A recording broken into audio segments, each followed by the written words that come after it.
Hi guys, number one Marmaduke fan here. This is Fantastic Four number 317 from 1988.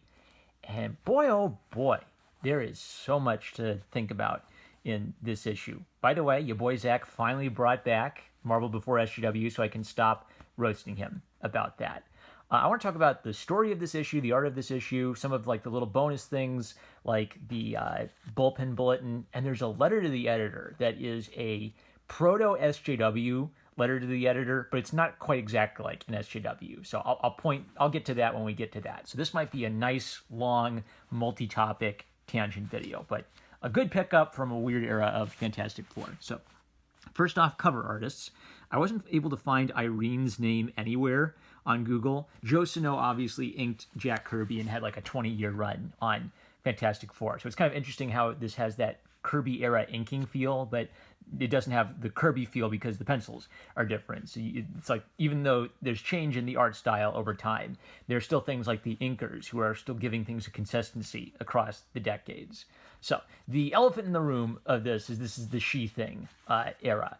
And She-Thing is an idea, I think, that has a lot of romance to it, but it's not that sexy. And sexiness and romance are not the same thing, but they can kind of help one another. So the romance of it is that Ben Grimm's always been this tragic character. He's a normal guy. He gets transformed into a rock monster. All his buddies, they get powers, but they're not transformed into rock monsters. And so he feels like a monster. He wants to be human again. For a while, Ben Grimm was in love with Alicia, who was blind. And that's kind of sweet because the blind girl doesn't see him as a monster. She just sees him for who he is. And in this era, they broke that all up. So now Johnny Storm is married to Alicia, the blind girl who used to be in love with the Thing. And Crystal, Johnny used to be in love with Crystal when they were little kids in the very early issues of Fantastic Four, and she's on the team. So there's soap opera, romantic tensions aplenty, and She-Thing has joined the team. So her real name is Sherry Ventura. She was Miss Marvel. Apparently she got raped or drugged at some point, enslaved, and then busts out and gets transformed into the She-Thing. And the writer, Steve Englehart, has to work with that past and try to make her work in the context of Fantastic Four. And he explains he chose her because she had a prior connection to Ben. So what kind of character do I want to add to the Fantastic Four? Well, I'd be someone who knows Ben, right? Because then I have something to work with. And this also is a potentially romantic idea because you have two people who are tragically transformed into monsters. Therefore, they can kind of see each other for who they are, and they feel comfortable around each other because the same thing has happened to them.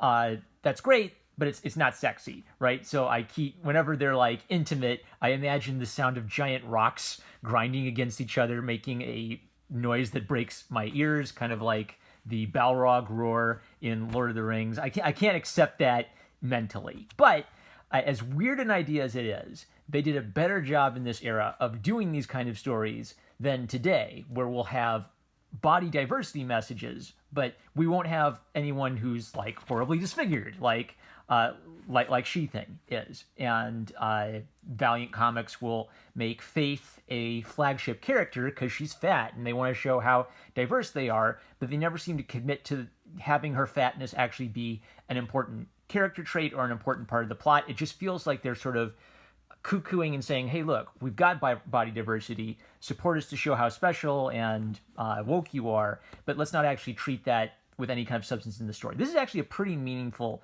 idea of a beautiful woman getting transformed into a monster and having to cope with a similar thing that Ben has to cope with. With that, let's dive in. So, I love these old ads, Gunsmoke.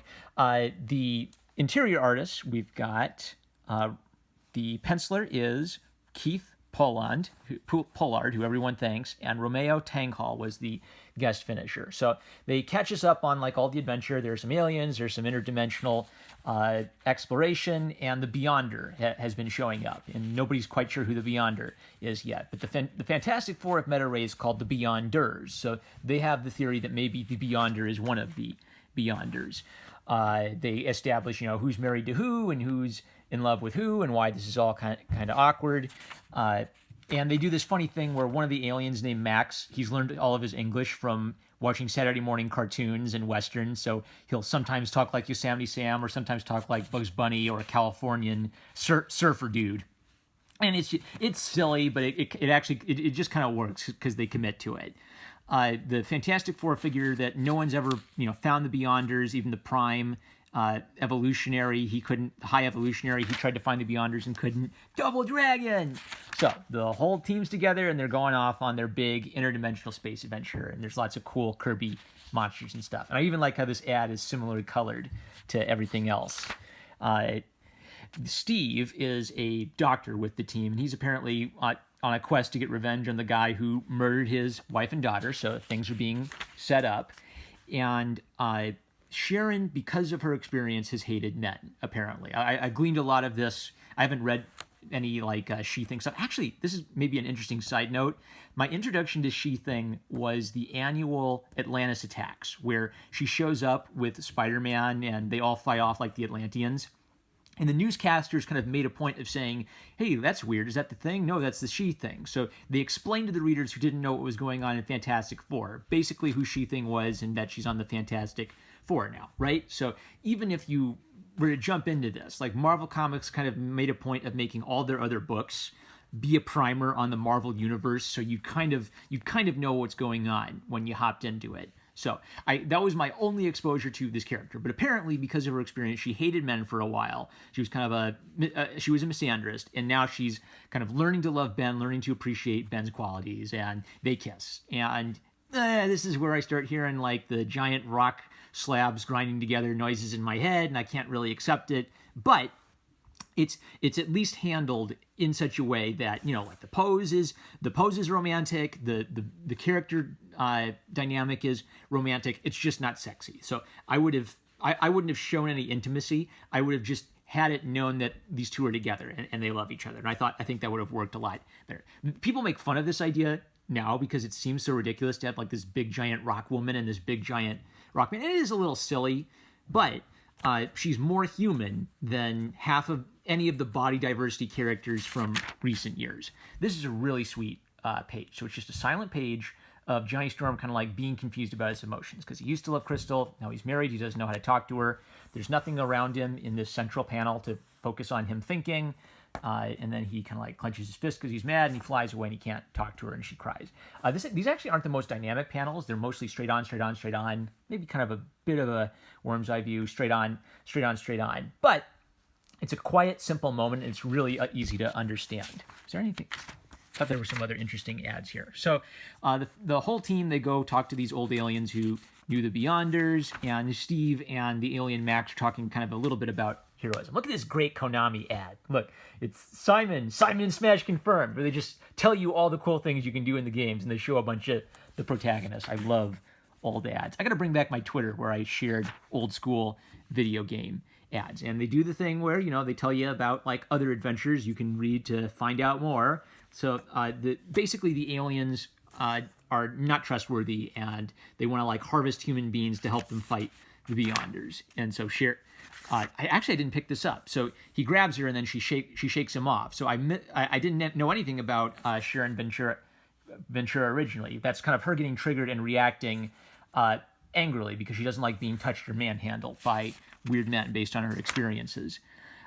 Johnny talks. Rambo Nest video game. Johnny talks to Crystal, and he kind of admits that you were the first girl I loved. You're still the most beautiful woman I know, but I am married, and I take that seriously. So this is kind of a classic example of this being soap opera-y and over the top.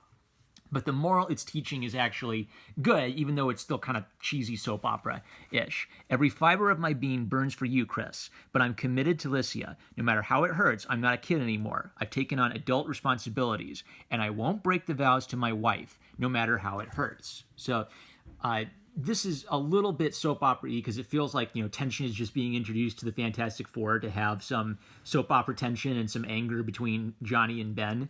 Johnny thinks that Ben brought Crystal on purpose to tweak Johnny's nose a bit. My personal interpretation of Ben Grimm is he's kind of a cocky New York jerk, but I don't think Ben would be the type to do that on purpose. So I think that's just Johnny misinterpreting Ben's intentions. But I did like kind of the fundamental moral value of Johnny takes his marriage vows seriously. Pro Jared! Pro Jared! Excuse me. And then they figure out, hey, it's an interdimensional thing, and they fight the aliens. And Zach has talked about this coloring style so much. Simple pink for the alien color, so the ray guns are pink, and all the aliens are the background are pink, so all of the heroes pop forward instantly. You can see them in an instant. And then pink is used throughout here. Anywhere there's an alien, there's even an alien in that same pink suit. The Bullpen Bulletin, so they talk about how Anna Senti and Mark Grunwald, no, not Mark Grunwald, Michael Higgins had retired, so Tom DeFalco and Mark Grunwald, they make fun of how lazy they are, and they've got to hire some people to take Anna Senti's place. And then they profile Craig Anderson. And I just have to recognize a man with the taste of Craig Anderson. Where is it? He talks about some of his past stories that he's done. Where is it? My greatest accomplishment outside the comics field is, there's so many, how can I choose one? There was a time I wrote the first 2-week continuity for a daily syndicated comic panel, Marmaduke, but that is getting too metaphysical. So let's just say Surviving with a Smile. And he talks about his favorite book. Where is that? Favorite performers. The last good book I read. Well, I'm still reading it. The Underground Empire by James Mills. Fascinating, scary, and true. Before that, it was Marmaduke Rides Again by Brad Anderson. Respect, man. Thank you for your contribution to Marmaduke history. But he also talks about his influences like Shakespeare, Lovecraft. I don't know who Mezcal is, but Crumb and Tolkien. He talks about Steve King and Ronald Reagan being influences, even though he also describes himself as like a subversive radical. So how does that make sense? You're subversive radical and you like Ronald Reagan because it was a more tolerant time, I think, in general. And, like they'll make fun of how, DuPont, you're nothing but a knee-jerk liberal, but at least you got heart. Wolfpack number 1. This was a very normie company where they would talk about politics, but, like Ronald Reagan would get a favorable mention by a radical dude in the editorial section for the Bullpen Bulletin. So they fight the aliens. Sharon kind of reacts emotionally because she doesn't like seeing Ben get hurt, and Crystal kind of recognizes, oh, well, now she falls in love with him, now of all times. And Steve is kind of motivated to action watching the Fantastic Four risk their lives and fight. And it's all the setup for they beat the aliens, they're going to go find the Beyonders. Great stuff. So the SGW letter is this long-winded letter by this Alan guy. I don't want to say his full name. So I call it a proto-SGW letter because it has a lot of the classic, are you a misogynist? Maybe you should think about your treatment of women characters. But he's actually a lot more respectful towards Craig than a lot of contemporary SGWs would be, where he does kind of accuse him of being a misogynist, but at least he tries to say, I respect you, I hope you don't take this as a personal insult or a personal attack. I just wonder if your treatment of female characters is misogynistic. That's the attack, unfortunately. But it feels like he's trying. I'm making fun of Alan a little bit. What I kind of understand Alan to be basically arguing is he thinks a lot of the female characters are weird and he wants a little normalcy in the comics. Like, not every woman has to be a rape survivor. Not every woman has to be transformed into a monster. And he's sort of using misogyny as the club to say, shouldn't you be treating your female characters a little better? And that's where I disagree with him. So this is a foreshadowing of something I think in 30 years would ruin comics, just break the comics industry entirely. But this shows how far back it dates. And in spite of my disagreement with the "you're a misogynist" line of arguing, I do agree that a lot of women in comics have weird stuff happen to them, and it's nice once in a while to get a little bit of normalcy in their lives. And I actually think that Craig did a good job of introducing some normalcy into the Fantastic Four world. So Craig kind of defends himself by saying, well, I don't take offense, but I disagree. So even after getting called a misogynist, trying to be professional, trying to speak to the accusation, he talks about how one thing that's been said is that people criticize him from all dimensions. So he'd write The Scarlet Witch, and people would say, oh, you want all your women to be domestic? Is that it? So he has had kind of normal women with down-to-earth, normal desires. I want to get married. I want to have a normal life. And he would have weird characters where bad things would happen to them. So he kind of makes the point that you're wrong on some of the facts. I didn't write the stuff about about Carol Ventura, Sharon Ventura getting raped. That was someone before me. Once I found out about that, I tried to make it work by having it fit with her personality, and then give her and the Thing another shot at love. Have a bad thing happen to her, have her react angrily to that, have her kind of return to normalcy and heal and find happiness again in life. And I appreciate that. That is a good way to handle like dark content happening in characters' lives, where it's not like they just get over it, but helping them get back to the point where they're healed, they're back to being heroes, they're able to live a normal life again. They've survived the bad experience. I can't read all this. You could read it. It's so long-winded. I thought I'd read it just so it's kind of interesting to hear someone in 1988 using the SJW arguments and misogyny. What's wrong with female representation? But yeah, that's a waste of time. I think Steve did a good job defending himself. And then there's Wolverine with a whole bunch of cool things, and the Hunt for Red October, and a Chips Ahoy maze where you try to get through the maze while eating as few chocolate chips as possible.